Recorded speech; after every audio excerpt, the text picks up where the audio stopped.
सर्व पवित्र धर्मों के पवित्र शास्त्रों के आधार पर। तो उसने जब वो देखा कि ये तो डाकू है और उनने मारे उसका लात, वो घना डर गया मलुकदास।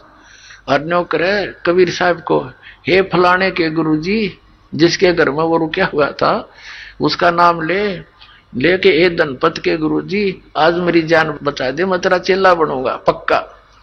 अब मालिक ने उसकी फड़क भी काटनी थी और वो वहां भी बरवानी थी, तो उसका नो पक्की जचगी आज इस गुरुजी के कारण मेरी जान बची है, ना तो सीधी मारे गोली न किसका डर हो से भाई।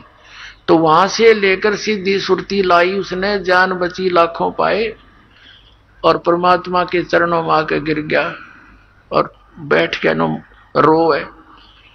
परमात्मा बोले चौधरी साहब भगवान ने कुछ करी सेवा? नो कहने लगा जी आपका भगवान तो मर मर खीर खिलाता है, मेरी जान बची ऐसे सारी कथा सुना दी। तो परमात्मा कहते ये सब खेल हमारे किए, हमसे मिले सो निश्चय जिए। अब जो प्रसंग चल रहा है वही आते हैं। अब परमात्मा ने उस 9 शेर खां बादशाह से कहा कि ये सारे बाट और यहीं बैठा हूं, ना तो तेरी और भी गड़बड़ हो सकता है तेरे घर पे। उस डरते न वो सारे 80% खजाने बांट दिए, धर्म कर दिया और नाम ले लिया। अब नाम ले लिया, जब किसा उद्धार किया उस प्राणी का राम। तो इस नरक ने इकट्ठा करते हैं सारा जीवन, माया जोड़ ले बैंक भर दे, 1 मिनट में मर जा। फिर अगर आपके बच्चों को आप परमात्मा की शरण निश्चिंत होकर जाइए, आप जब सतलोक जाने का समय आवे वो आपके बच्चों को हाथों पर रखेगा, चिंता नहीं करनी।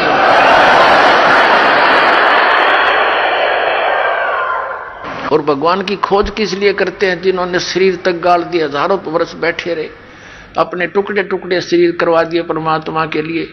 परमात्मा कहते हैं जाके ऊपर ऐसी बीती, कैसा है वो देश, वो कैसा वो भगवान जिसके लिए हम ट्राई कर रहे थे और वो खोजे से नहीं मिला और स्वयं आके मिला, उसको हमने पहचान नहीं करी। तो ये हमारी अज्ञानता थी, आध्यात्मिक अज्ञानता।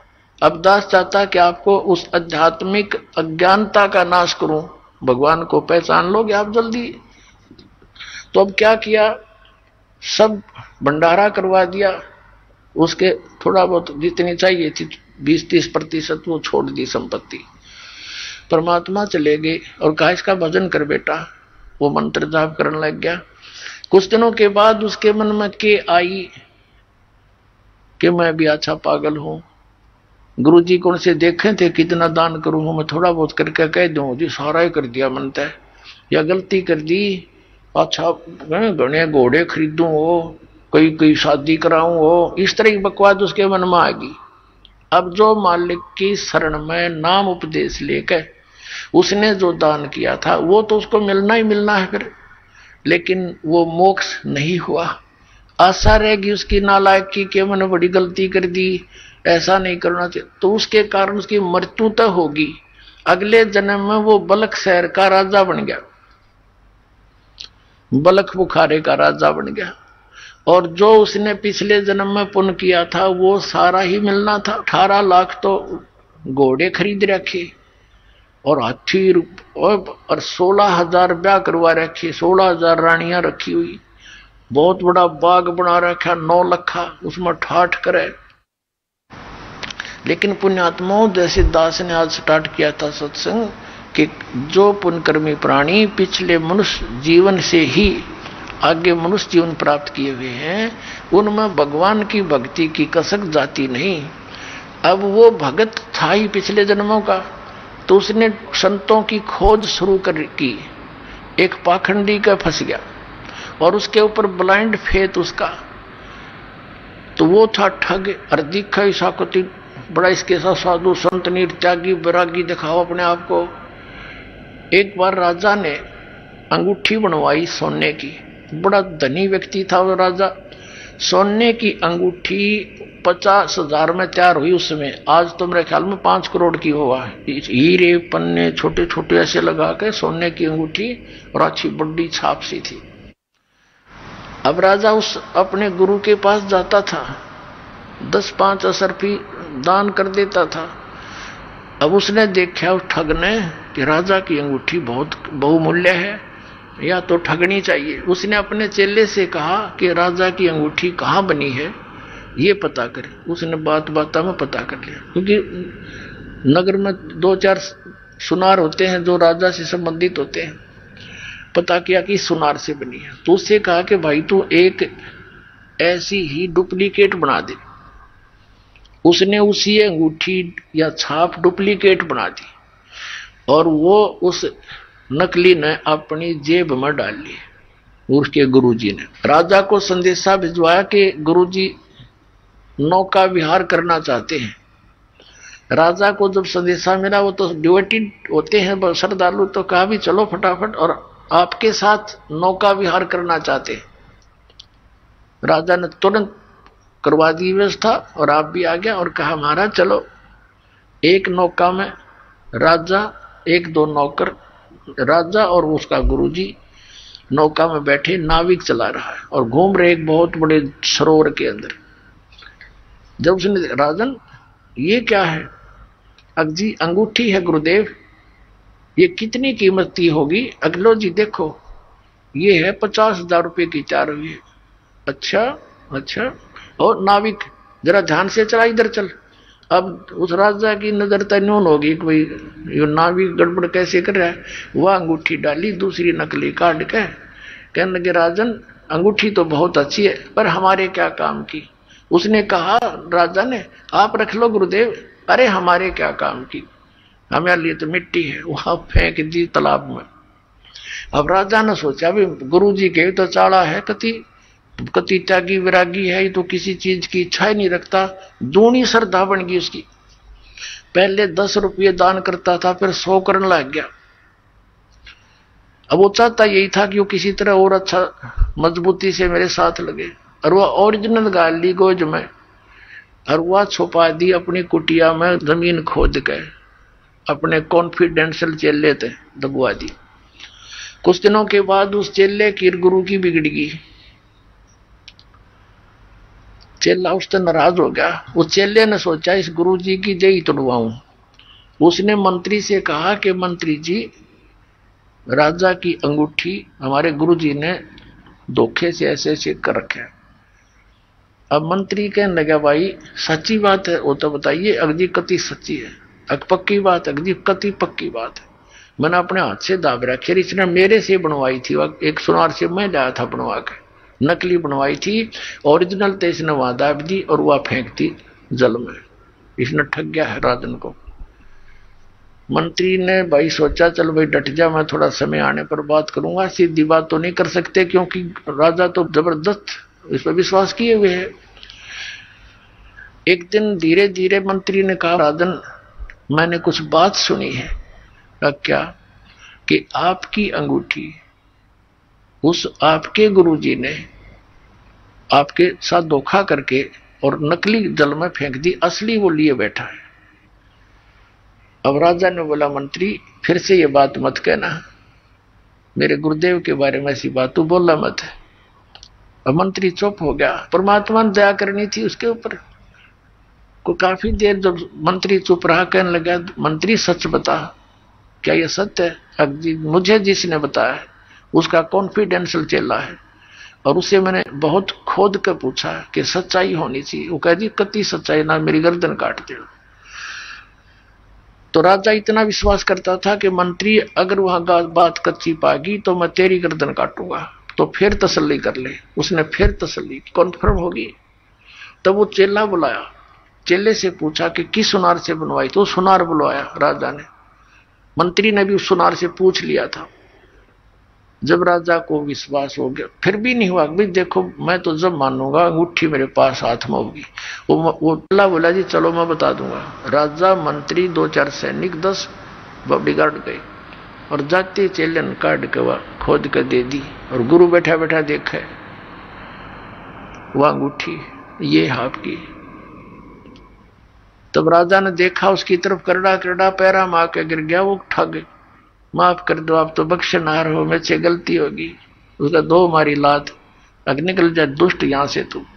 उस दिन के बाद देखो पुण्यात्मा दास क्या बताना चाहता है कि जो ये पुण्यात्माएं नकली संता कर फंसी पड़ी हैं और उन पर पूर्ण विश्वास करे बैठी हैं परम धनी जान के। ठीक है, श्रद्धालु का तो ये स्वभाव होता ही होता है। अब ये ठग दुरुपयोग करते हैं इस टाइप के, तो उस राजा को नास्तिक बना दिया उन्होंने। राजा ने आदेश दे दिया कि जो कोई भी संत साधु पावे मेरे पास लाओ। सीधा आदेश नहीं दिया कि इनको मारो और भगा दो, कि कोई भी संत मिल जाए उसको लाओ पकड़ के मेरे पास लाओ। अब सैनिक घूमने लग गए, जहां भी कोई साधु संत मिले उनको राजा के पास लाओ। राजा उनसे प्रश्न करे कि तुमने कभी भगवान मिला है, तुम्हें रब मिला है, अल्लाह मिला है, आपको मिला है तो मुझे मिलाओ। अब चाहे वो अच्छे भगत थे, जैसे भी थे, नेक थे, उनमें सारे के ठग होया करें, तो उनका कोई उत्तर नहीं होता था। उनको उठा करके कैद में डाल दिया।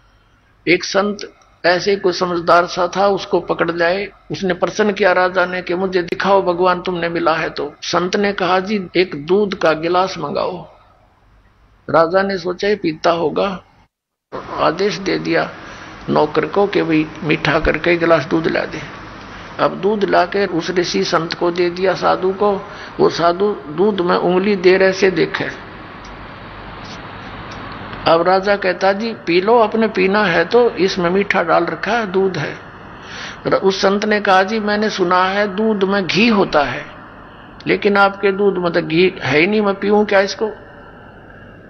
तब राजा बताने लगे, हंसा कि महात्मा जी आप जंगल में रहते हो, आपको पता नहीं दूध से घी कैसे बनता है बताऊं।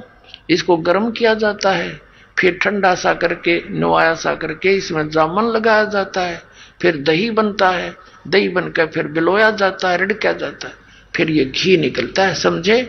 तब उस संत ने कहा राजन इसी प्रकार जैसे दूध से घी निकालने की विधि है, ऐसे ही परमात्मा के पाने की विधि है, मैं बताऊंगा और आप करो। राजा कहने लगा घड़ी बात मत बना, चलो अंदर, तुम बकवास, ऐसी बातें मैंने बहुत सुन रखी है तेरे जैसे पाखंडी। वो भी जेल में डाल दिया और चक्की पीसने की ड्यूटी लगा दी। 360 संत कैद में डाल रखे थे। राजा लोग इन अपराधियों को आटा पीसने की ही सजा देते थे, क्योंकि घोड़े गाड़े रखा करते, सैनिक रखा करते, उनका आटा उनसे ही पिसवाते थे। अब परमात्मा आते हैं, क्योंकि वो भक्त भी तो उसी परमात्मा की आत्मा है जो भगवान के लिए घर छोड़कर जंगल में बैठे थे। भले ही वो शास्त्र विरुद्ध साधना कर रहे थे, लेकिन पूर्व जन्म के उसी के बच्चे थे। अब वो चक्की पीसे रोए, ये भगवान बता तेरे नाम पर निकले थे, आज मालिक तेरी भक्ति करते करते ये दुख हमारे ऊपर आए। तो कहते पहुंचूंगा छन एक मैं अपने जन के काज। एक तीर से कई शिकार करते हैं भगवान। उधर से उस राजा को दलदल से निकालना था, उधर से उनकी भी बंद छुटवानी थी। अब क्या हुआ, एक दिन परमात्मा एक ऊंट, जैसे राजस्थान के अंदर होते हैं ये राजस्थानी, बड़े बड़े साफे होते हैं इनके, ऊंटवाल बोलते हैं इनको, और लंबी नोक की जूतियां होती थी पहले, एक लठ रखते थे साथ में, छोटा सा कुर्ता सा पहनते थे, धोती डबल टांग की पहनते थे। ऐसी वेशभूषा बनाकर एक कारवां बोलते, कारवान, उस रभारी जैसी, और राजा के रेजिडेंशियल प्लेस पर यानी उसके निवास स्थान की छत पर, राजा के घर की छत पर रात्रि के समय, और ऐसे खोद मारे लाठी की छत पे, खट खट हुआ। राजा की छत पर तो चिड़िया की आवाज भी नहीं हो सकती। राजा एकदम नींद से उठा, मंत्रियों को फालन किया, ये क्या आवाज आ रही है, तुम कहां सो गए हो, और पकड़ के लाओ ये कौन है कमबख्त। अब लाए ऊपर तो पकड़ के एक राजस्थानी सा नो लठ ले रहा हाथ में, नो खड़ा। राजा बोला तू कौन है। परमात्मा बोले भाई मैं ऊंट रखता हूं गने, और कल मेरा एक ऊंट गुम हो गया, उस ऊंट ने ढूंढता ढूंढता तेरी छात पर आ गया। मैं नो सोचू था कहीं आना बैठा हो तेरी छात पर मेरा ऊंट। अब राजा कहता है अरे बोले आदमी, छत पर कभी ऊंट हो सकता है, यानी क्वाइट इम्पॉसिबल, तू कहां ढूंढ रहा है। तब परमात्मा ने कहा जिस प्रकार छत पर ऊंट नहीं हो सकता, नहीं मिल सकता, इसी प्रकार तू इन संतों को दुखी करके अब्राहिम भगवान नहीं पा सकता, क्वाइट इम्पॉसिबल। अन्यों का अंतर ध्यान हो गए, अदृश्य हो गए। वहां से राजा को चक्कर आ गया, क्योंकि सामने से आदमी एकदम उदल हो जा तो कलेजा हिल जाए इंसान का। और वहां पहुंचे कहां पर, जहां वो चक्की पीस रहे थे। परमात्मा ने जाके कहा उन जेलर से कि भाई मेरी भी सजा कर दी तुम्हारे राजा ने। वो भी साथ दूसरा रूप बना लिया मालिक ने वहां जाके। कहने लगे अच्छा भाई तेरी सजा कर दी, कहा तू बड़ा ईमानदार आप पाया गया। अकोर भाई क्या करूं, क्या करूं, और मैं नहीं कहीं और फिर पकड़ के लाएंगे मुझे। तो उस जेलर ने भी अंदर कर दिया कि चल पकड़ चक्की पीस। अब परमात्मा बोले भाई बात सुन सैनिकों, पुलिस वालों, एक काम करेंगे हम सभी, उनसे कह दिया कैदियों से, कैदियों भाई डट जाओ, बंद कर दो चक्की को। एक काम करेंगे, चाहे तो आटा पिसवा लो और चाहे इसमें ये दाने डलवा लो, एक काम तुम करो, एक काम करेंगे। अब उस सैनिका ने सोचा अच्छा ये तो क्रांतिकारी है भाई, इसने सारे ये चंगरा दिए। तो उन्होंने सोची कि लाइन की फड़क काट देंगे। पहले 4 घंटे पिसवाते थे तो ईव इनको 12 घंटे पिसवाएंगे और हम कनक डालेंगे, ये पीसेंगे। कहने लगे तुम चक्की पीसो और हम कनक डालेंगे। परमात्मा बोले ठीक है पोजीशन पकड़ो। अब वो सारे पुलिस वाले खड़े हो गए, जो पुलिस वाला एक का जना 10 चक्की हम डाल दे, इतने वो लगे रहे काफी देर तक। तो परमात्मा बोले भाई तुम खड़े हो जाओ साधु भक्तों और आंखें बंद करो। उन्होंने आंखें बंद कर ली और परमात्मा ने अपने हिस्से की जो चक्की थी उनके लिए रखी हुई थी उसका डंडा लगा दिया सोठी। वो 360 चक्की अपने आप घूमने लगी, नो खखाट उठ गया। और परमात्मा बोले ले भाई सैनिकों कितना पीस लियो, आराम चले। परमात्मा ने कहा आंखें खोलो। उन आंखें खोली तो उस नगरी से बाहर 1 किलोमीटर दूर जंगल में सारे संत खड़े। और परमात्मा ने कहा इसे साकेट की नगरी में फेर मत आइए, तुम भाग जाओ यहां से। अब वो तो छोड़कर जूती नूजा खखाट बाबा जी तक गए पार सीमा तक। अब उधर से क्या हो रहा है, वो चक्की आप चल, उन पसीने आगे बुखार चढ़ गए सारे उन पुलिस वाला के और दूर खड़े हो गए देखे सारे। फिर एक सैनिक गया राजा के पास कि राजन ऐसे ऐसे एक संत आया था और उसने ऐसे जादू जंत्र किया कि सारी चक्कियां चल रही हैं, सारे कैदियां ने भगा ले गया अंतर्ध्यान करके। उधर से राजा के बारे में पता चला कि यहां भी आया था। राजा ने जाकर देखा कि सचमुच चक्कियां चल रही है। वो तो इसलिए था कभी सैनिकों के ऊपर फिर ये दुखी करा कि तुमने भेज दिया उनको। तो चक्की चलती देख कर वो कहने लगा भाई थारा दोष नहीं, ये तो मेरे पास भी आया था। अब उसकी वो सटाट हुई उसके वह कसक भगवान की उस दिन से। फिर कुछ दिन में भूल पड़ गई, राजा चिंतित हुआ तो मौलवियों से बुलवाकर, काजियों से मौलवियों से एक ताबीज बंधवा दिया बाजू में। उन्होंने बताया जी ये तो कोई ऐसे जन वगैरह होते हैं, भूत प्रेत, ये फरिश्ते वगैरह आ जाते हैं, कोई ऐसी बात नहीं, अब नहीं आएंगे। कुछ दिनों के बाद परमात्मा ने क्या करा, एक यात्री का रूप बनाया। शाम के समय एक छोटी सी पोटली राह चलते रखा करते, बैग जैसे छोटा सा, उसमें अपने रास्ते के कपड़े आदि होते थे। ऐसा लेकर के एक पोटली सी सिर पे, और शाम के समय राजा बैठा था अपने महल के सामने घर में। एक तो होता है उनका दरबार ऑफिस, वो अलग होता है, एक अपने घर में बैठा था। और वो परमात्मा पहुंच गए वहां सामने राजा के पास। राजा से जाकर कहने लगे अरे भाई धर्मशाला वाले, ए सराय वाले, एक कमरा किराए पर दे दे भाई, और उसका किराया बता दे, मैंने एक रात काटनी है। राजा उसके मुंह की तरफ देखे, उन्हें सोचा भोला बाला यात्री ग्रामीण है, इसका धोखा लग गया। वो कहने लगा भाई आप कौन हो? उसने कहा परमात्मा ने मैं यात्री हूं, मैंने अपने जाना है सफर पे, देर होगी, मैंने रुकना है रात ने, तो किराया बता दे, कोठड़ी मैंने दे दे। तो राजा बोला तेने पता ये क्या स्थान है? क्या है भाई बता दे। कि ये मेरा महल है, मैं राजा हूं यहाँ का, ये सराय नहीं है। परमात्मा ने पूछा तेरे से पहले इसमें कौन था भाई? कि मेरे पिताजी थे। उससे पहले कौन था? कि मेरे दादे परदादे मेरे पूर्वज थे। तो वहां वो कहां गए? कि वो तो अल्लाह खुदा को प्यारे हुए। तो आप कितने दिन रहोगे इसमें? जब अपना नंबर आवे ना मृत्यु का, जब होश हवास उठ जाते आदमी के, कहाँ जाना तो मुझे भी पड़ेगा। फिर न महल समझे मूर्ख तू, ये सरा नहीं तो क्या तू महल समझता है? ये तेरे बाप दादा पड़ पीढ़ी ये भी बसे सरा में गिदी, ऐसे ही तू चल जाई, इसलिए मैंने यह महल सरा बताई। न्यों कहकर अंतर ध्यान हो गए। राजा को चक्कर आके गिर गया। अब फिर और मौलवी बुला दिया, उसने दूसरी बाजू का तबीज बांध दिया। कब नहीं आओगा, भूत प्रेत था कोई। इन्होंने जरा यो प्रेत ना हटता, ये तो हमने निकाल कर छोड़ देगा यहाँ से काल के जाल से। अब क्या हुआ, कुछ दिनों के बाद राजा कुछ नॉर्मल सा हुआ। ये राजा क्या करता था, एक 9 लखा बाग होता जिसमें 9 लाख प्रकार के पौधे लगाए जाते हैं, मतलब उसमें अच्छा बढ़िया वातावरण बनाने के लिए।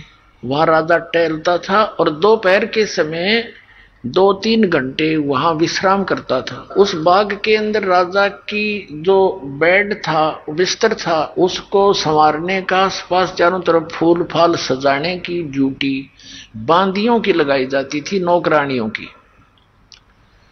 परमात्मा ने एक दिन एक बंदी का दासी का रूप बनाया, नौकरानी, यानी रानियों की ड्रेस में और नौकरानियों की ड्रेस में अंतर होता था। अब परमात्मा ने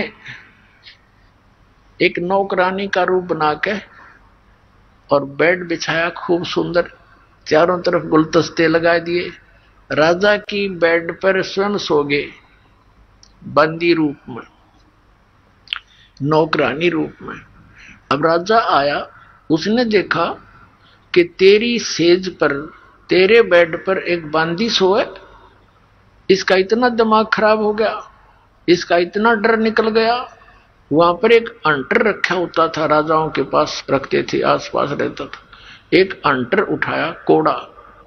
वो कोड़ा इतना जबरदस्त लगा करता था, अगर घोड़े का मार दे तो घोड़ा बैठ जा, इतना पीड़ा होती थी। उसने क्रोधित होकर के उसको परमात्मा को बंदी जानकर, दासी मानकर, नौकरानी मानकर 3 कोरडे जबरदस्त ढंग से मारे और 3 निशान न्यारे न्यारे मार के कमर पर हो गए। अब परमात्मा बंदी रूप में खड़े हुए, दासी रूप में।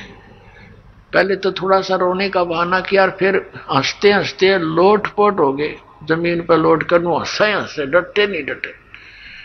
अब उस राजा ने सोचा, इन कोरडे लागे पाछा आदमी आसन का तना रहा करे, क्या कारण है? उसने बाजू पकड़ के उठाया, अकबंदी तू हंसी क्यों, मुझे इसका कारण बता। तब परमात्मा ने कहा कि मैं इसलिए हंस रही हूं, या इसी नकम्मी बेड है जो बिस्तर तेरा, जिस पर मैं 1 घड़ी सोई और 1 घड़ी सोने का मुझे दंड मिला 3 कोरडे। मैं नो हंसू बेटा, तेरी गेल के बनेगा, तू तो रोज सोए इस पर, अब तेरे साथ के बनेगी, मैं नो हंस रही हूं। और नो कह के अंतर ध्यान हो गए। उस दिन 2 घंटे मौसम आया, राजा बेहोश हो गया। लेकिन ये संसार के लोग जो काल के दूत ना मानने ना मानने दे, रानियां ने फिर जंतर मंत्र करवा जंगल में चले गए। सैनिक भी, मंत्री भी जाके लगा दिया पड़ाव। तो सुबह उठ के सब चल पड़े शिकार के लिए। 12 बज गए, कोई शिकार यानी पशु उनको मारने के लिए नहीं मिला। तो बगैर शिकार लिए राजा वापस आओ, अपनी बेइज्जती मानता है। इतने में क्या देखा कि एक हिरण आ रहा है, मृग। राजा ने कहा सैनिकों, अगर ये मृग हाथ से निकल गया, उसी को मृग की तरह मार डालूंगा। सब सतर्क हो गए। अब वो मृग राजा के घोड़े के नीचे निकल गया और दूसरे घोड़ों पर थे अपने अपने। अब किसने कहो है मार दूंगा। अब यावा होता शर्मिंदा होकर पीछे 2 घोड़ा दौड़ा दिया मृग के, और सेना से रहेगी पीछे, और वो घोड़ी दूर आगे निकल गया। वो मृग जा करके इधर उधर बाईपास मार गया, अंतर ध्यान हो गया, क्या दिखा था उसने? वो तो मालिक की लीला थी। इतनी दूर चला गया, आसपास उसके साथी भी नहीं, और घोड़े को भी प्यास झाग आगे प्यास लग आई, राजा को भी प्यास और भूख जबरदस्त लगी। ऐसी स्थिति होगी कि 10 मिनट जल नहीं मिला तो मौत हो जा। परमात्मा कहते हैं सौसल सिद्धर मैं करूं अपने जन के काज, जो जन मेरी शरण है ताका हूं मैं दास, और गेल गेल लग गया फिर साथ साथ रहता हूं, जब लग धरती आकाश। जो बच्चा गऊ की नजर में, यूं साईं को संत, और भक्ता के पीछे फिर वो भगत वत्सल भगवंत। अब वहां परमात्मा ने क्या लीला की, एक सुंदर बाग बनाया बगीची, और एक बहुत सुंदर छोटा सा तालाब निर्मल जल का, और एक झोपड़ी, और आप बैठ के जिंदा महात्मा, मुसलमानों में जिंदा महात्मा ज्यादा होते हैं, उनको फक्कड़ फकीर बताया करें। जिंदा महात्मा का रूप बना के झोंपड़ी का आगे बैठ गए, और 3 कुत्ते बहुत सुंदर, उनको बेलों से बांध रखा जो कुत्ते बांधने की होती है, और एक बेल खाली रखी हुई थी कुत्ते बांधने की एक्स्ट्रा। अब राजा ने देखा, वाह या अल्लाह, क्यों तो बाद मरने को आता है जब कहता या अल्लाह मेरी जान बचाओ भगवान, मर गया तो आप ही रक्षक हो।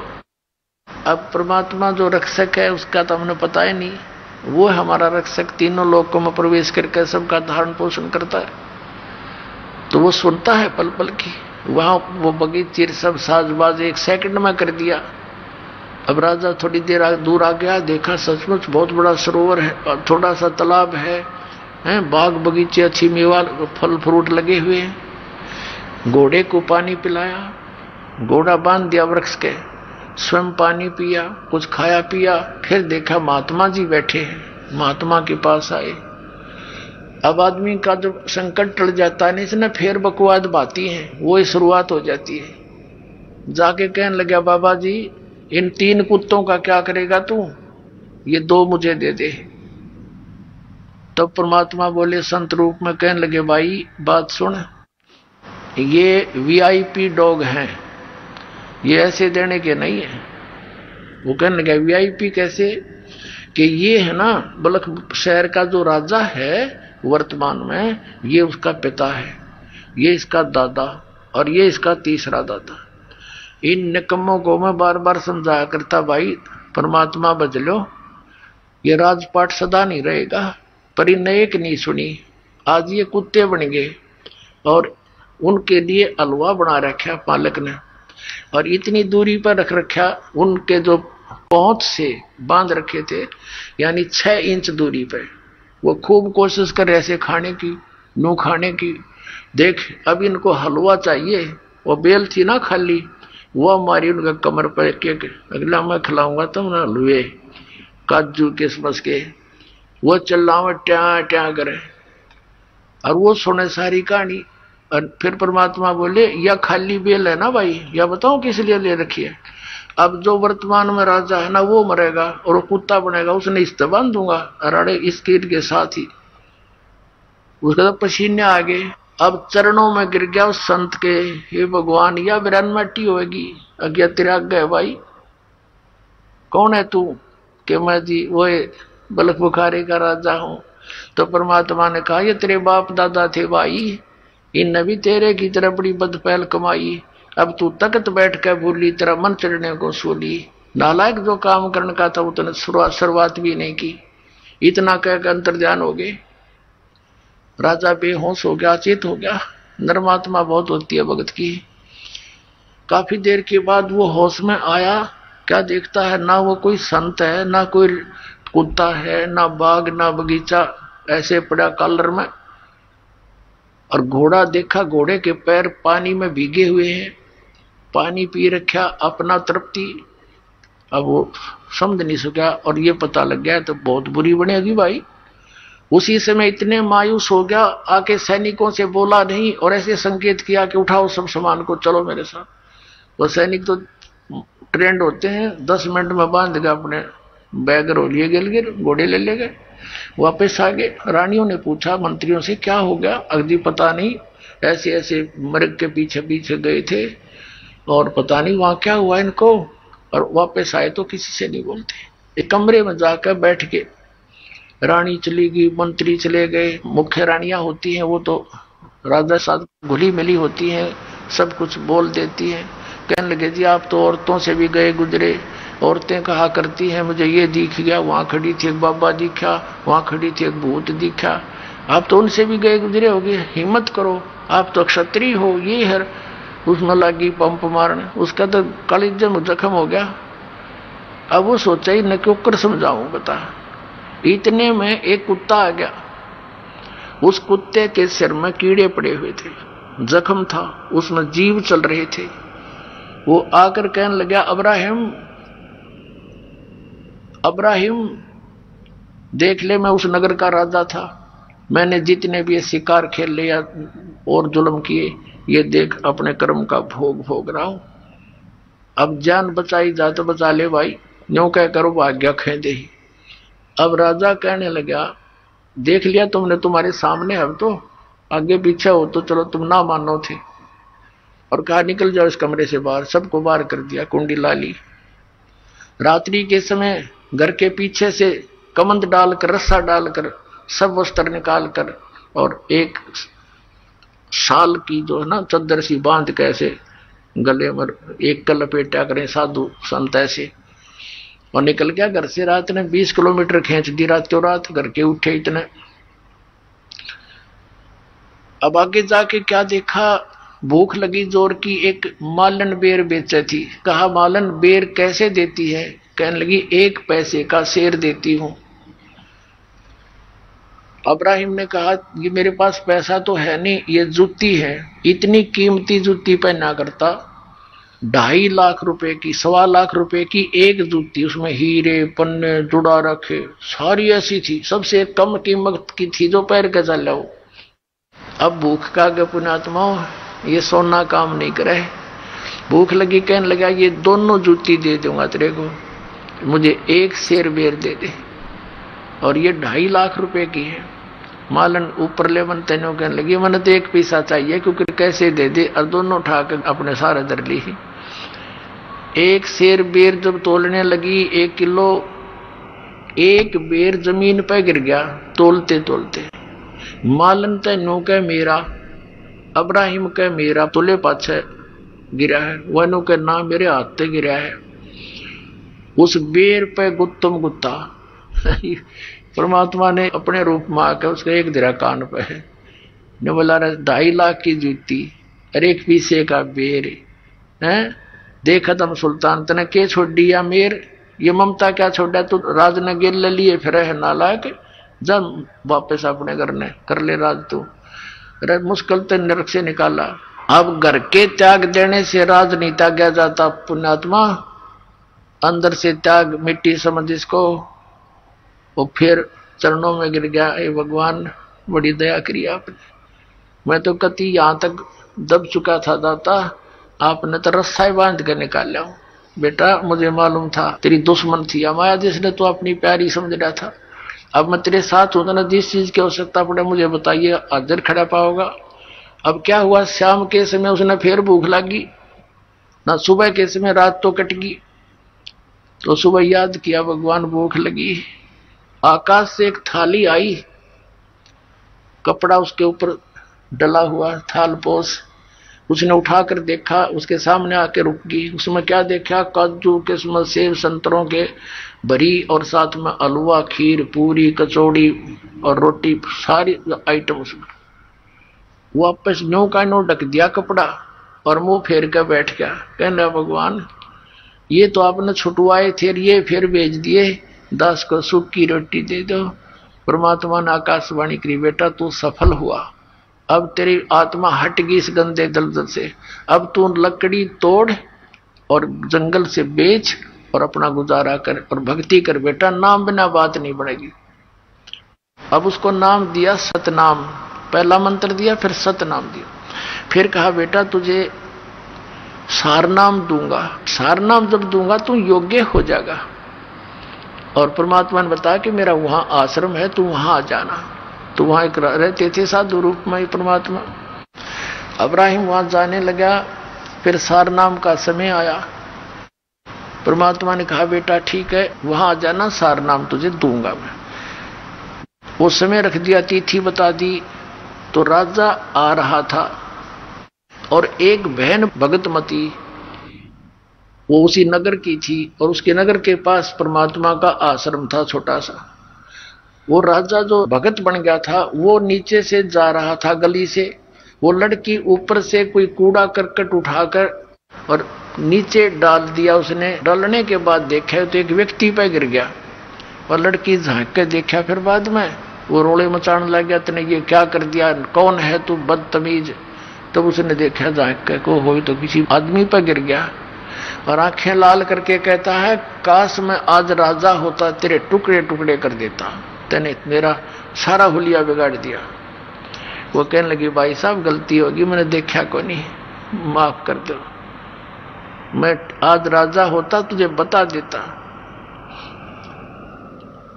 तो वो लड़की ने सोची भाई यू क्या मतलब है, राजा क्यों कहता है। अब वो लड़की भी आश्रम में आना था, उधर से उसने भी गुरुजी से मिलने जाना था। वहां वो सारे इकट्ठे हुए, जब उसने देखा तो वो आदमी है जो रास्ते में इसके ऊपर गलती से कूड़ा गिर गया था। तो परमात्मा से पूछा गुरुदेव ये भगत है, ये कभी राजा था। कहा बेटी ये बहुत बड़ा राजा था, अब्राहिम सुल्तान अदम नाम है इसका, बल्ख बुखारे का राजा है। अच्छा ये था वो। कहा परमात्मा ने पूछा क्या बात थी कि महाराज जैसे ऐसे ये आया ना, जब मेरे से गलती से कूड़ा गिर गया, मैंने ध्यान नहीं करा, मैं तो यहाँ आने की चिंता में थी। इसके ऊपर जब कूड़ा डला तो इसने बहुत बुरा बोला, तो मेरे तो बहुत गालियां दी और कहा यदि आज मैं राजा होता तेरे टुकड़े टुकड़े कर देता। अच्छा बेटा कोई बात नहीं, ये राजा था बेटी, इसमें कोई शक नहीं, बहुत बड़ा राजा था। अब कुछ देर के बाद उसने प्रार्थना की कि गुरुदेव आपके दास को सार नाम की दया करो, यदि योग्य हो गया हो। तो परमात्मा बोले बेटा अभी तो तू राजा है, जब दास बने ना जब आइए, 1 वर्ष का समय दे दिया। अब वो कहना जी मैं तो आपका दास हूं, हे मालिक अब कहाँ राजा, मैं तो आपका दास हूं। कहना बेटा ये तो ऊपर ले मन तो बोल रहा है, तू अंदर से राजा है। अब उसको न्यू नहीं डिक्लेयर किया, यू किस कारण से कहा अगजा 1 वर्ष के बाद आना। अब गुरु जी का आज्ञा सिरोधारिये, उठ कर चल पड़ा जैसे आपकी आज्ञा हो। 1 वर्ष के बाद निर्धारित समय और निर्धारित दिन के इस समय तक आना है तेने वहां उस दिन। और परमात्मा ने कहा बेटा अब कई रास्ता तो वहीं तेरे घर के पास से आओगा, इसके ऊपर भैंसों का गांव का गोबर और मूत थोड़ा सा पानी मिलाकर बाल्टी तैयार रखिए और जब यू तेरे घर से नीचे का इसको ऊपर चोटी में गिरिए इसके। वो लड़की तो सुबेरे बना के सारा सामान तैयार होगी और नो देखा कद सिया होगा, उसने आना ही था क्योंकि निर्धारित समय दे रखा। वो नीचे से आ रहा था, उस लड़की ने जचा के ऊपर तो तरडा ला दिया और सारा उड़िया बिगाड़ दिया उसका। और फिर ने बोली भाई साहब गलती होगी मेरे ते, माफ करियो। नो बोला बहन कोई बात ना, माटी पर माटी ये तो पड़ी है, कोई बात ना, धो लूंगा नहा लूंगा कोई बात नहीं। अब फिर वो नहा धो के, गर्मियों का समय था, थोड़ी देर में कपड़े सूख साख के फिर वो आया।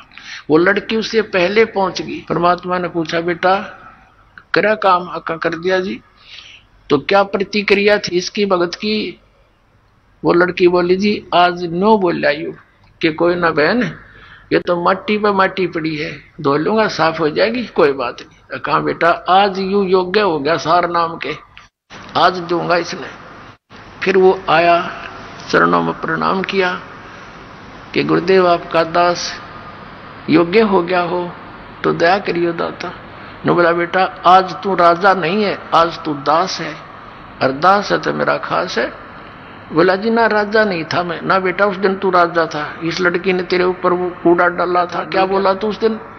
कहा जी उस दिन तो मैं कति ढेढ़ था, राजा तो होता कि मैं कर दे, मैं कुछ करण का भी ना था फिर बकवाद करूं था।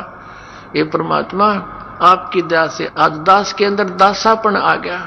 तो परमात्मा कहते हैं दासातन नेड़े नहीं नाम धरावे दास, और पानी के पिए बिना भाई कैसे बुझ जा प्यास। तो पुण्यात्माओं यही प्रोसेस जो सतनाम और सारनाम का शुरुआत से ही है और आज यो नाम आपको सहज में मिलने जा रहा है और आपको इस ज्ञान रूपी क्रेन से यहां से निकाल कर सतलोक भेजा जाएगा। बोलो सतगुरुदेव।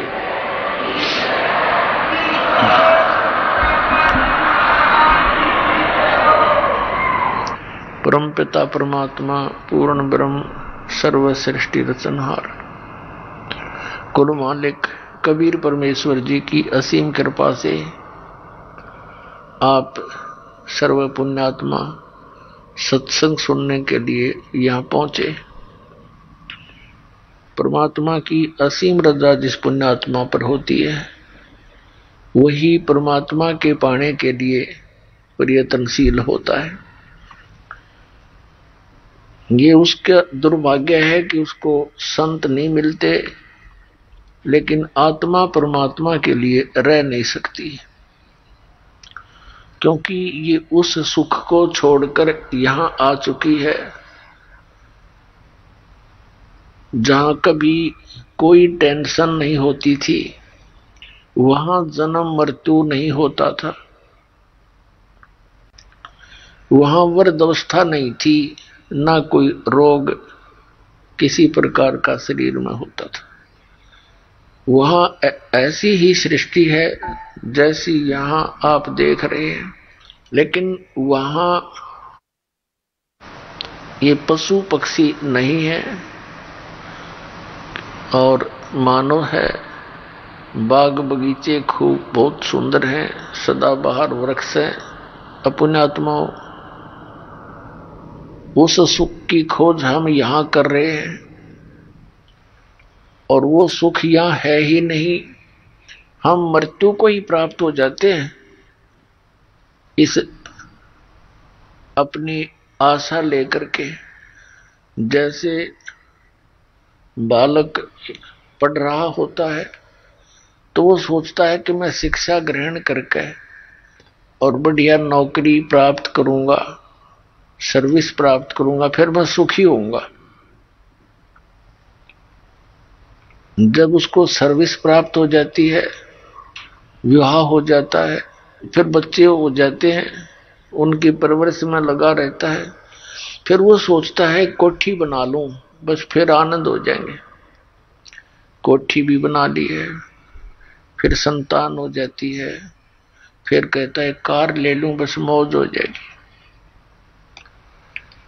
ये सारा कुछ सोचा, उसमें भी कोई मौज नहीं पाई। फिर सोचता है कि बुढ़ापे में सुख होगा, अब तो बच्चों की परवरिश में मैं अपना टाइम नहीं निकाल पा रहा, अब बुढ़ापे में यानी वृद्धावस्था में तो जिए जाने का जिसा सुख होगा। कदे आंख बनवानी, किधर गोडे दुख हैं, कहीं बीपी हाई हो जा, कभी लो होगा, कदे खांसी कफ पकड़ ले गले ना आकर के, और 36 प्रकार की टेंशन बढ़ जाती है। तो पुण्यात्माओं, जिस वस्तु से सुख होना है वो परमात्मा की भक्ति है, साधना है। उस सत्य भक्ति से यहां भी सुख होगा, और जब संसार छोड़कर चलेंगे हम एक वायुयान में बैठकर जाएंगे। आए हैं सो जाएंगे, राजा रंग फकीर, एक सिंहासन चढ़ कर जहां एक बंधे जात जंजीर। जो व्यक्ति भक्ति नहीं करता, यदि साधना भक्ति कर रहा है, शास्त्र विधि को त्याग कर मनमानी पूजा करता है, और जो भक्ति नहीं कर रहा, ये व्यक्ति फिर बहुत दुर्गति को प्राप्त होकर मरते हैं, और मृत्यु के उपरांत इनकी बहुत बुरा हाल होता है। यम के दूत इनको पकड़ कर ले जाते हैं, बांध कर रस्सियों से, जंजीरों से, और धर्मराज के पास जाके खड़ा कर देते हैं। और जो परमेश्वर कबीर जी की सत्य भक्ति करते हैं, उनको परमात्मा जहाज में बैठाकर और सतलोक ले जाता है। अपनात्मा, ये हमने पहचान लिया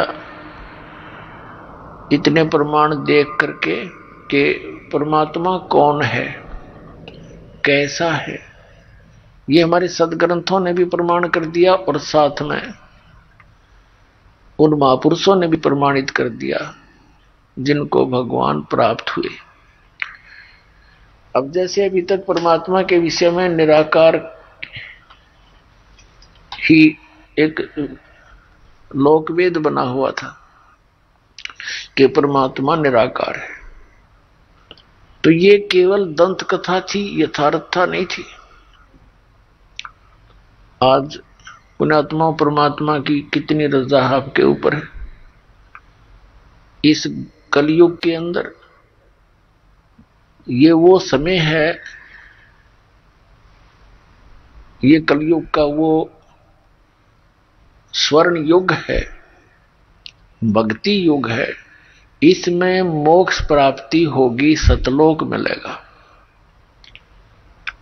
और आपका जन्म मनुष्य का, और मनुष्य जन्म पाकर के फिर आपको ये स्थान मिल गया जहां से मोक्ष होगा, तो धन है आपके माता पिता जिससे जन्म हुआ।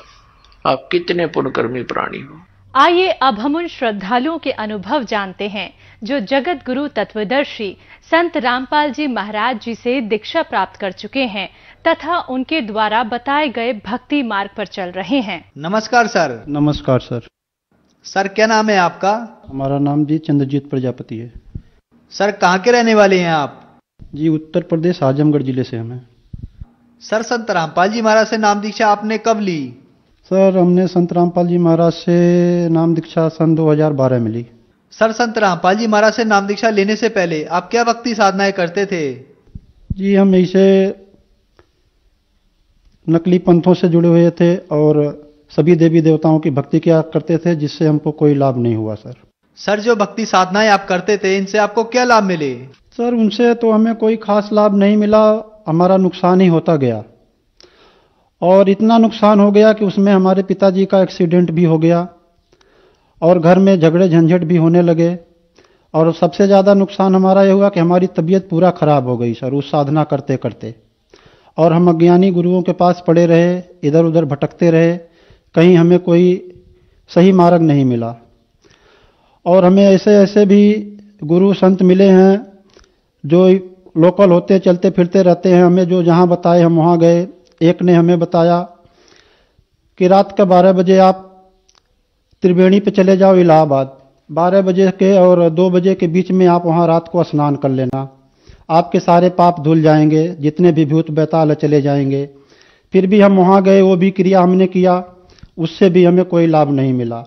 एक ने हमें बताया कि आप हनुमान चालीसा पढ़ा करो सुबह शाम, वो भी हम नित्य करते रहे और कम से कम 10-12 साल लगातार किए, उससे भी हमें कोई लाभ नहीं मिला।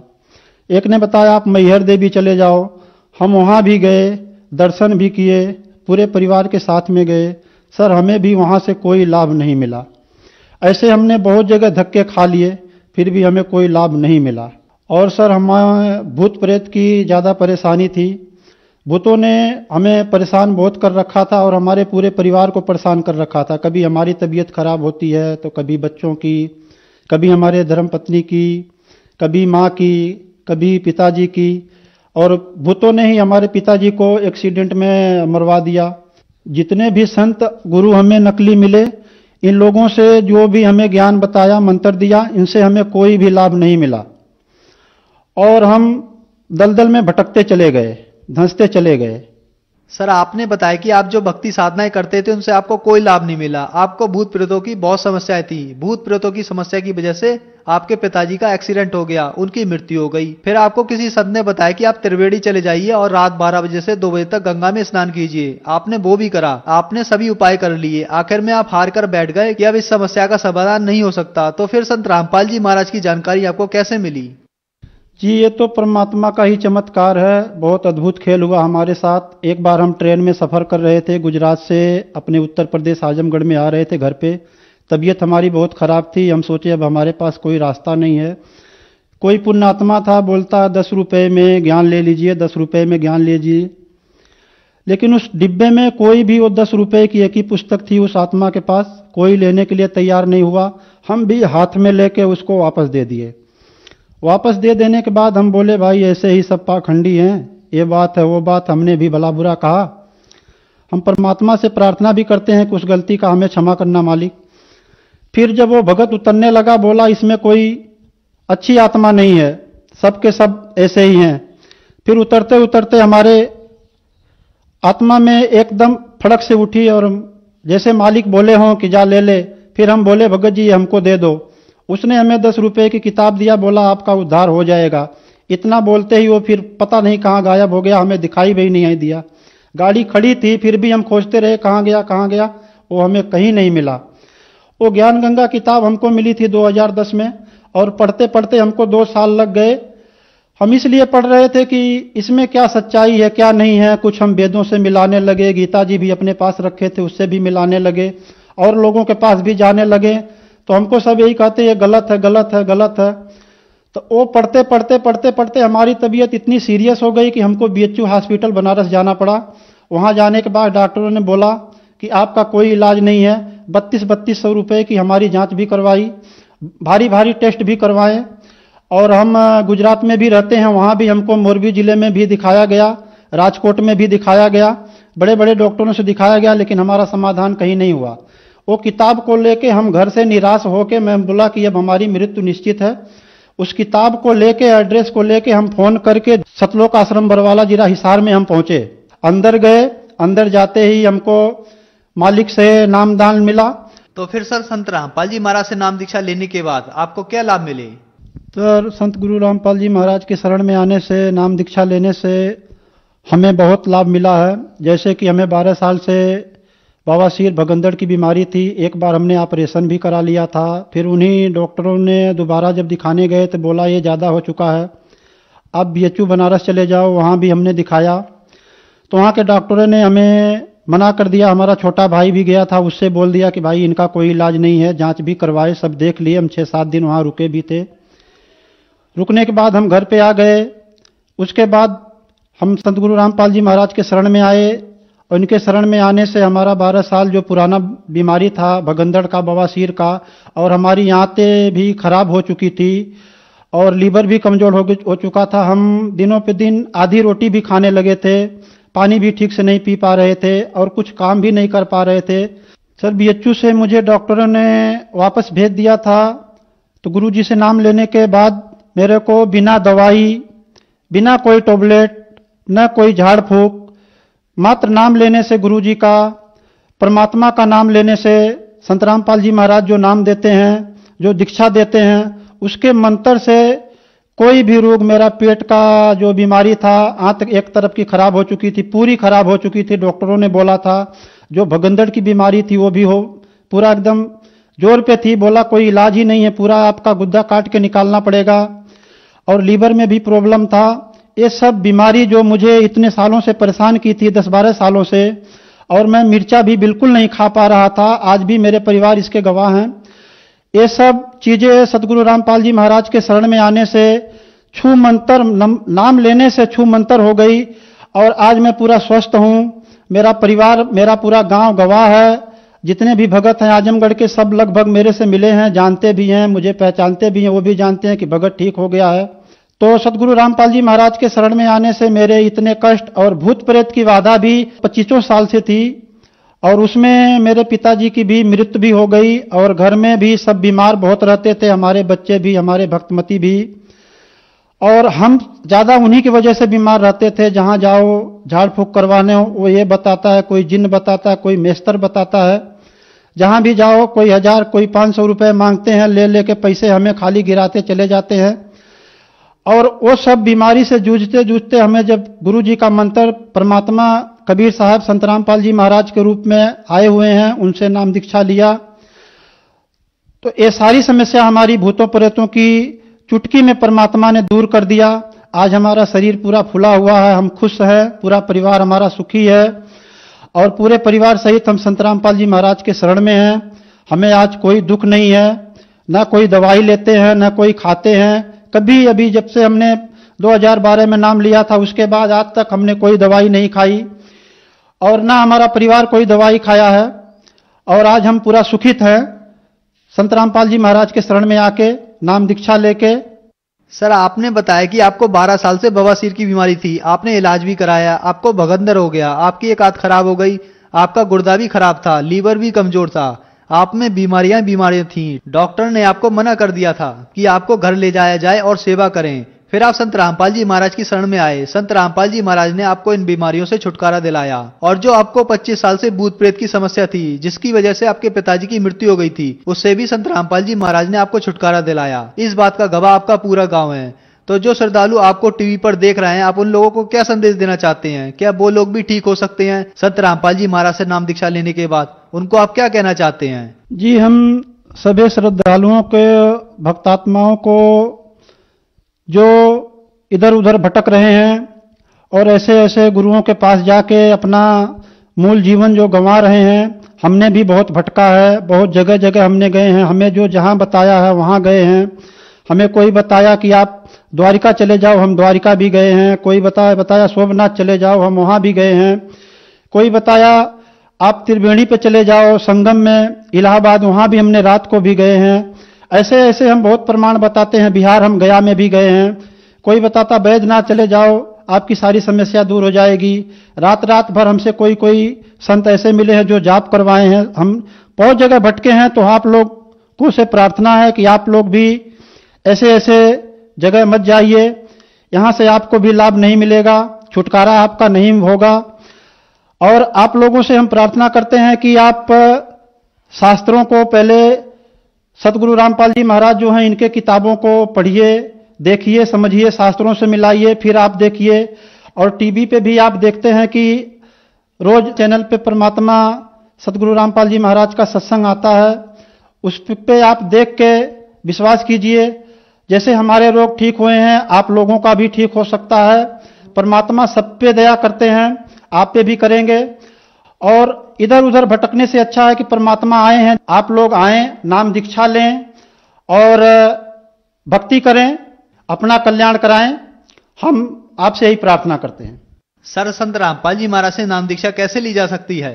सर, सतगुरु रामपाल जी महाराज का सत्संग बहुत टीवी चैनलों पे आता है। जैसे मुझे याद है कि चैनल है, उसके नीचे पट्टी आती है, उस पे बहुत सारे नंबर लिखे होते हैं। उन नंबरों को आप मिला के आप अपने ही जिले में नजदीकी जहां सेंटर बने हैं परमात्मा सतगुरु रामपाल जी महाराज का, वहां संपर्क करके आप वहीं से नाम दीक्षा प्राप्त कर सकते हैं। घर बैठे आप भक्ति कर सकते हैं, सारे सुख परमात्मा आपको देंगे। नाम दीक्षा लें और अपना कल्याण कराएं। धन्यवाद सर। सत साहिब।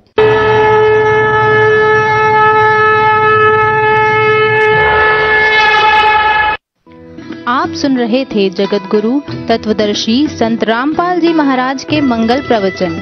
अधिक जानकारी के लिए संपर्क करें।